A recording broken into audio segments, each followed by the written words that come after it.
Olá pessoal, dando continuidade nesta nossa terceira aula aqui no sétimo ano, eu gostaria de fazer uma revisão do que a gente viu até agora nas duas aulas anteriores, para a gente poder entrar no assunto da aula de hoje, na qual eu pretendo tratar sobre MMC, ou seja, o menor múltiplo comum de um número. Mas antes, eu gostaria de conversar com vocês sobre alguns pontos que eu venho notando nas atividades, né, nos exercícios que eu passei anteriormente, principalmente a questão de nomenclatura e de interpretação dos sinais elementares, né, da álgebra, ou seja, das contas que a gente faz, né, da, da, da matemática comum que a gente se depara no dia a dia. Né? Então, veja, o sinal de multiplicação ele pode ser dado, né, por este ponto entre dois números quaisquer, certo? Este pontinho aqui, ou como vocês devem estar acostumados, com o xizinho. Né? Tanto faz a gente escrever a ponto B como AXB, isto quer dizer uma multiplicação, certo? Então, quando vocês se depararem nas atividades com a ponto B, né, no sentido de que eu peço para calcular, né, essa operação, é uma operação de multiplicação. Da mesma maneira, quando você se depara com esses dois pontinhos aqui, um em cima, um sobre o outro, é o sinal de divisão, que é o mesmo que este aqui. Só que este aqui, vocês estão confundindo com o sinal de mais, né? O que é diferente. Então, é importante frisar que é diferente. Então, quando você se deparar com este sinal aqui, é divisão. Um pontinho, um tracinho assim na horizontal, né? E outro pontinho embaixo. Isso aqui é divisão, que dá a ideia, né, intuitivamente, de um número sobre outro, tá vendo? Como se fosse uma fração, certo? Então, para deixar claro, né, multiplicação e divisão são equivalentes, ó, o pontinho x, e como são equivalentes esses dois outros sinais, certo? Então, a gente viu, né, até agora, operações envolvendo números inteiros, né, de forma geral, ou seja, 4 vezes 7 pode ser dado dessa maneira ou dessa maneira, que é uma multiplicação elementar, uma multiplicação simples. 4 vezes 7 é igual a 4, né, um x vezes 7, né, a mesma coisa, que é igual a 28, certo? Ou então, se você tiver um número negativo, vezes um número positivo, né, que a gente viu que sempre dá negativo, então menos 3 vezes 8 pode ser apresentado também dessa maneira, que é equivalente. Menos 3 vezes 8 é igual a menos 24. Então, da mesma maneira, isso aqui para multiplicação, perfeito? Multiplicação. E agora esses dois caras daqui para divisão. 10 dividido por 5, olha, pode ser apresentado assim, ou dessa maneira, que não é o mais, tá certo? Não é o mais, prestem atenção nos detalhes. 10 dividido por 5 é equivalente a escrever assim, e em forma de fração. 10 dividido por 5 é igual a 2. Normalmente perceba que o sinal de divisão ele dá a ideia de um número sobre outro, tá vendo? Então 10 dividido por 5 é igual a 10 dividido por 5 é igual a 10 sobre 5, que é igual a 2. Perfeito? E quando, outro exemplo, envolvendo número negativo, né? Na divisão de dois números com sinais diferentes, o resultado sempre é negativo. Então, menos 24 dividido por 2 é equivalente a este cara aqui, que é equivalente a menos 24 sobre 2, que é igual a menos 12. Né? Então, esses caras aqui são para divisão, certo, pessoal? Então, prestem atenção, né? Para não se confundirem mais aí ao longo das atividades que eu vou continuar passando. Então a gente viu, né, o conceito de números naturais, né, os números que a gente conta, né, usa para fazer contagem no dia a dia, né, um livro, uma caneta, dois tios, uma mãe, um pai, etc. Esses números positivos que crescem infinitamente para a direita, então aqui são os números naturais. Os números naturais com o sinal negativo a gente engloba em outro conjunto que é chamado de conjunto de números inteiros, né, para expressar quantidades negativas, né, menos 5 graus, etc., né, por exemplo. Então vemos aqui que a gente viu, e agora eu recapitulo, que o número negativo, o conjunto dos números inteiros ele é infinito para a esquerda e é infinito para a direita, ou seja, a gente sempre vai ter um número menor, sempre consegue um número menor para o número inteiro e sempre consegue um número maior para este conjunto. Lembrando que quanto mais distante para a esquerda do zero o número tiver, menor ele é, e quanto mais distante para a direita do zero, maior ele é, perfeito? E aí, com base nos números inteiros, a gente viu que a divisão de dois números inteiros, sendo o denominador diferente de zero, quando a gente consegue escrever esses dois caras em forma de fração, é a definição de números racionais, perfeito? E aí um exemplo, né? 2 é um número racional porque ele pode ser expresso pela fração 10 por 5, da mesma maneira que 1 sobre 3 também é racional porque o resultado dele dá uma dízima periódica. Esse cara aqui é infinito? É, porém ele sempre se repete, sempre vai ter essa periodicidade aqui no 3, sempre vai ser 3 aqui, então é chamado aqui de dízima periódica. Isso tudo a gente já viu, mas é importante fazer uma revisão, no sentido de que, frisando na percepção dos sinais que eu estou envolvendo nesta álgebra, certo, pessoal? Então, a divisão e a multiplicação envolvendo os reais, né? O que é que a gente viu nesses exercícios que eu percebi que vocês estão com dificuldade, né? Então, veja. Sejam A, B, C e D números quaisquer pertencentes ao conjunto de números inteiros, certo? Com B e D obrigatoriamente diferente de zero, ou seja, B e D eles vão estar aqui no denominador, então eles têm que ser diferentes de zero, certo? Então veja, quando você tem a multiplicação de duas frações, ó, A sobre B multiplicado por C sobre D, isso é equivalente se você tivesse esse sinal de X, esse xzinho que é o sinal de multiplicação é equivalente, certo? E como é que você responde? Você multiplica os numeradores dividido pela multiplicação dos denominadores. Então, A sobre B vezes C sobre D é a mesma coisa que A vezes B dividido por C sobre D. Um exemplo, 2 quintos vezes 3 sextos. 2 quintos vezes 3 sextos. Quais são os numeradores aqui? 2 e 3. Então, você multiplica os numeradores. 2 vezes 3. Dividido pela multiplicação dos numeradores, dos denominadores, perdão. 5 vezes 6. Mais uma vez, multiplica os numeradores dividindo pela multiplicação dos denominadores, certo? 2 vezes 3 dividido por 5 vezes 6. 2 vezes 3 é 6, 5 vezes 6, 30. Se essa divisão for possível, né? Ou seja, você ainda consegue reduzir esse número, 6 dividido por 30 é igual a 0,2, que é um número racional. Perfeito? Ele termina aqui. É um número decimal finito.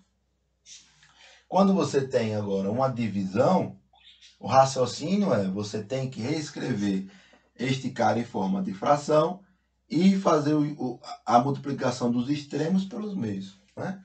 Então, ó, uma fração A sobre B dividido por C sobre D, né? É equivalente ao sinal de divisão, certo? Como é que você faz? Você escreve uma fração sobre a outra. Veja que o sinal aqui, que esse traço aqui é maior. É esta divisão que a gente vai fazer. Então, qual é a primeira fração? A sobre B, está aqui em cima. Qual é a segunda fração? C sobre D, está aqui embaixo. Como é que a gente faz? Multiplica os extremos, ou seja, o numerador de uma fração vai multiplicar pelo denominador de outra fração, certo? Dividido pela multiplicação do denominador de uma fração vezes o numerador da outra. A vezes D dividido por B vezes C. Sempre é assim que se faz a divisão de frações, certo? Um exemplo, 5 meios divididos por 6 terços. Qual é a primeira fração aqui? 5 meios, está aqui em cima. Dividido pela segunda fração, 6 terços. Ó, como é que a gente faz? Multiplica os extremos. Quais são os extremos? 5 e 3, multiplica. E divide pela multiplicação dos meios. Quais são os meios? 2 vezes 6. Então lá, 5 vezes 3, dividido por 2 vezes 6. 5 vezes 3 é 15, 2 vezes 6 é 12. 15 dividido por 12 dá 1,25. E acaba aqui, esse cara é um decimal finito, portanto, ele é um número racional, certo? Então, pessoal, o conceito, né, de MMC, ele é muito útil quando queremos, é evidente, encontrar o menor múltiplo comum entre dois ou mais fatores, né? Entre duas ou mais quantidades. Para este curso, né, aqui no 7º ano, a gente vai tratar, por enquanto, envolvendo situações envolvendo dois números, certo? Mas a técnica pode ser aplicada envolvendo mais números. Então, a ideia é encontrar, novamente, o menor múltiplo comum entre dois fatores. Para isso, a gente vai usar, né, a decomposição entre números primos. O conceito de números primos já foi passado, né, em séries anteriores, na série anterior, no 6º ano, como também a decomposição, mas é válido uma revisão, perfeito? Um número primo é aquele número que pode ser somente dividido por ele mesmo ou por um. Um pouquinho mais geral, por mais ou menos ele, a mesma quantidade dele, ou mais ou menos o número 1.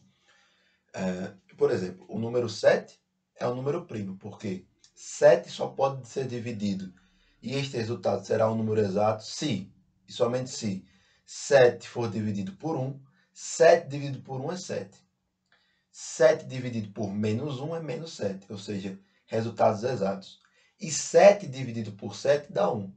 7 dividido por menos 7 dá menos 1, ou seja, só é possível esses casos para obter uma divisão exata por número 7. Qualquer outro número que você colocar nessa divisão, não vai dar exato. Exemplo, 7 dividido por 2 dá 3,5. 3,5 não é um número exato, 3,5 é um número decimal. Portanto, foge da definição de número primo, certo? Ou seja, se a gente tem um A diferente de zero, ele só pode ser dividido por mais ou menos 1 ou por mais ou menos A, mais ou menos ele mesmo, né? Quando essa divisão, somente nesses casos, a divisão é possível, de forma exata, chamamos A de primo, certo? Então, recapitulando aí o conceito de números primos. Para a gente achar o MMC de dois números, a gente vai decompor esses dois números por fatores primos, certo? O que vamos dar um exemplo, como a gente também pode encontrar o MMC, olhando os múltiplos de um número. Vamos lá. Vamos para a tabela do 2. Né?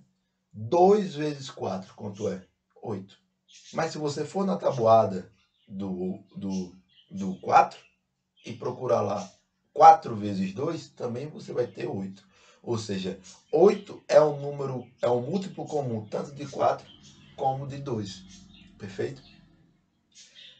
A gente vai usar esse conceito agora para a gente vai tentar procurar mais números, múltiplos comuns de números envolvendo duas quantidades. Então, um exemplo, vamos encontrar o menor múltiplo comum, ou seja, o MMC de 30 e 84. A gente vai fazer a fatoração, a decomposição por fatores primos, certo? Escrevendo na forma de decomposição 30,84. 30 e 84. A gente vai procurar o primeiro número primo, que é o 2, certo? Para fazer essa busca pelo MMC. Então vamos lá. 30 dividido por 2. 2, veja que a gente começa com 2, que ele é o maior número natural depois do 1. É o 2. 30 dividido por 2, quanto é? 15. Perfeito? 42 dividido por 2, quanto é? 21. 15 e 21 ainda pode ser dividido por 2? Não. Então vamos para o próximo número. O próximo número é 3. 15 dividido por 3 é uma conta exata que dá 5. 21 dividido por 3, outra conta exata que dá 7.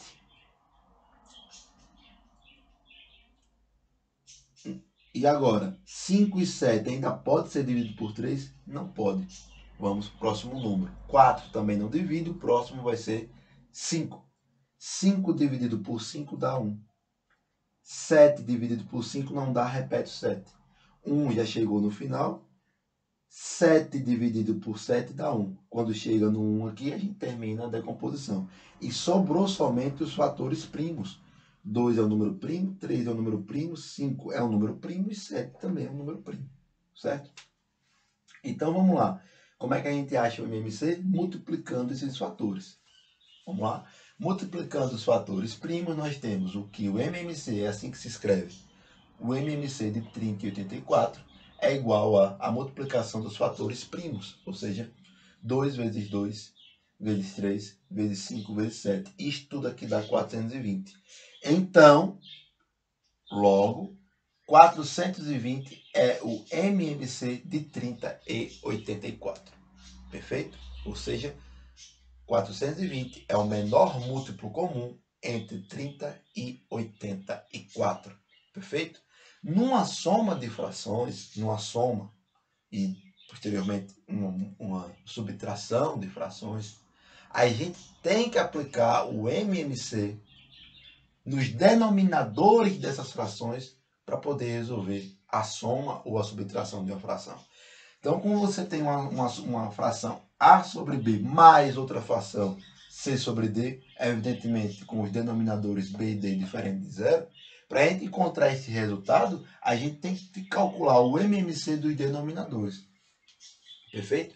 Então, neste ponto, a gente frisa que é necessário que a gente tenha um entendimento do que é o MMC para a gente poder somar ou subtrair frações, números racionais.